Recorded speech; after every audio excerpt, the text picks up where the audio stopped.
Gaston Carré nous a rejoint sur le plateau de 64 minutes. Bonsoir. Bonsoir. Soyez le bienvenu sur TV5 Monde. Vous êtes l'auteur du livre Un Rolling Stone dans le Rif sur les pas de Brian Jones au Maroc, édition Éric Bonnier. Alors peut-être pour les plus jeunes qui nous regardent, est-ce que vous pouvez nous dire qui est au juste cette légende du rock, Brian Jones? Brian Jones, c'est le fondateur des Rolling Stones.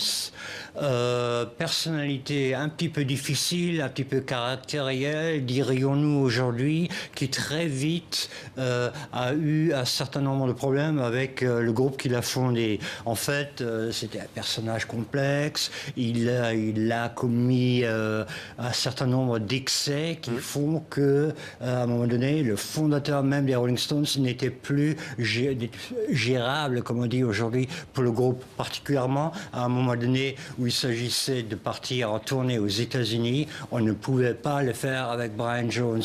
Donc Brian Jones, à un moment donné, est déchu de son prestige de membre fondateur. Il est éjecté du groupe. Mais par contre, dans sa toute dernière saison, il va faire une grande découverte. Tout à fait en dehors de son existence de Stone, il va faire la découverte de Jajouka.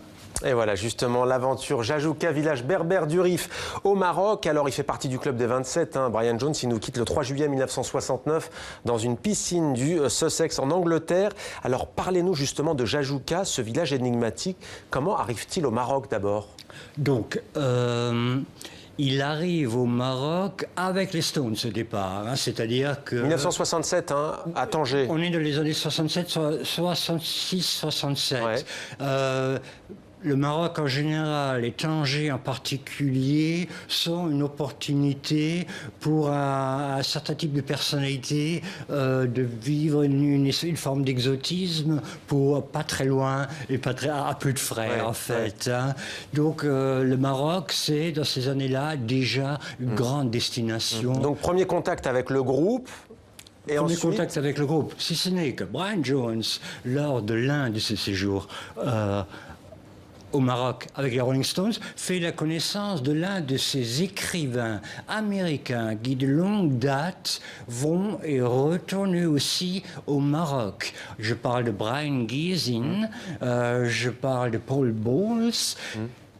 Brian Jones, à un moment donné, entre en contact avec l'un de ses écrivains, et l'un de ses écrivains, Gysin, en l'occurrence, porte à sa connaissance l'existence d'une confrérie de musiciens mystiques dans un petit village au sud de Tanger qui se nomme Jajouka.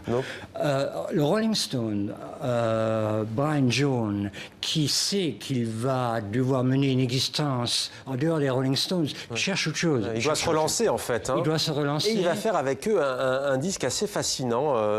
Comment s'appelle-t-il? Donc il doit s'inventer une nouvelle existence. Et là, il découvre ces musiciens de Jajouka et il est littéralement fasciné. Et donc, pour aller vite, il va être fasciné au point d'y retourner avec un ingénieur du son. Il va enregistrer cette musique et c'est comme ça qu'est né le livre. Master Musicians of Jajouka. Exactement, un enregistrement que j'ai trouvé à Paris, à l'Institut du monde arabe, et qui m'a donné l'idée de me mettre sur les pas de Brian Jones. Alors que reste-t-il aujourd'hui de Brian Jones, aujourd'hui au Maroc? Vous êtes retourné dans ce village de Jajouka? Donc j'y suis retourné et... à vrai dire, il n'en reste pas grand-chose. Vous avez quand même rencontré, si je ne m'abuse, Bachir Attar, maître actuel des Master Musicians, où Brian Jones a passé l'une de ses dernières nuits. Alors, j'ai eu la baraka, comme on dit là-bas, j'ai eu la chance de rencontrer effectivement le maître actuel des Master Musicians.